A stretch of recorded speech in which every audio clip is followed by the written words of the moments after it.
بسم اللہ الرحمن الرحیم۔ السلام علیکم ورحمۃ اللہ۔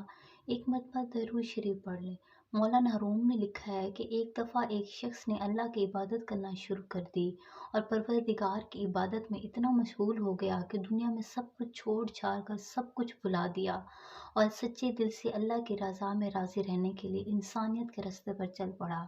مولانا روم کہتے ہیں کہ ایک وقت وہ آیا کہ اس کے گھر میں کچھ کھانے کو بھی نہ بچا، اور ہوتے ہوتے وہ وقت بھی آیا کہ گھر بار سب ختم ہو گیا اور وہ شخص چلتے ہوئے موت کا انتظار گلیاں گھومتا، اب پلے تو بچا کچھ نہیں تو انتظار ہی کر سکتا ہوں، اللہ سنبھال لے۔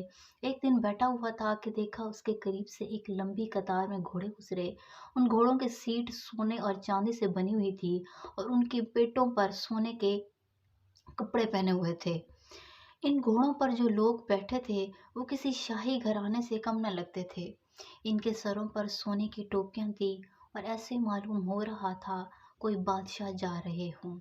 اس شخص کے دریافت کرنے پر اسے بتایا گیا کہ یہ 7 گاؤں میں ایک بادشاہ ہے، یہ سب اس کے غلام ہیں اور بادشاہ کے دربار میں جا رہے ہیں۔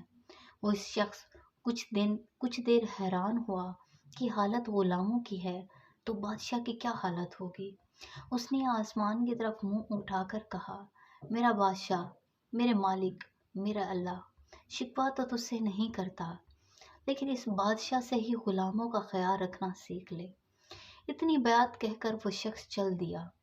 کچھ دن گزرے تو ایک بزرگ آئے، اس کا بازو پکڑ کر اسے ایک جگہ لے گئے جہاں وہی غلام وہی گھوڑے تھے، اور دیکھتا کیا ہے کہ کسی گھوڑے کی ٹانگ کٹی ہوئی ہے، کسی غلام کا دھڑ گھوڑے کی پشت پر پڑا ہوا ہے، کسی غلام کے ہاتھ کٹے ہوئے ہیں، کسی کے سر سے خون نکل رہا ہے، کوئی گھوڑے کو زخمی حالت میں واپس لے کر جا رہا ہے۔ وہ شخص حیران ہوا اور بزرگ سے پوچھا، جناب آپ کون ہیں اور یہ سب کیا ماجرا ہے؟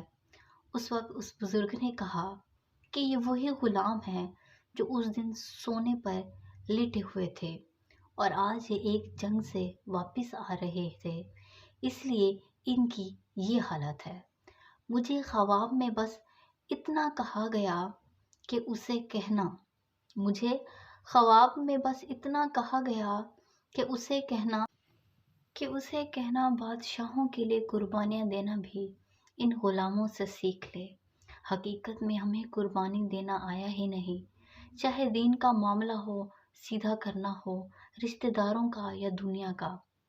جس دن ہم قربانی دینا سیکھ لیں گے، دین کے لیے، اپنوں کے لیے اور دنیا کے لیے، اس پر توکل کرنا سیکھ لیں گے، اس دن شہنشاہ اللہ رب العزت ہمیں ایسی بادشاہت عطا فرمائے گا جو کبھی نہ ختم ہوگی، نہ ہی کبھی ہم سے کوئی لے سکے گا۔ حکایات رومی سے یہ واقعہ لیا گیا ہے۔ مزید ایسی ویڈیوز کے لیے ہمارے چینل کو سبسکرائب کریں، ویڈیو کو لائک کریں۔ شکریہ۔ اللہ سب کی پریشانیوں کو دور کرے اور جو میرے چینل کو سبسکرائب کرے اس کی نیک خواہشات کو پورا فرمائے۔ آمین ثم آمین۔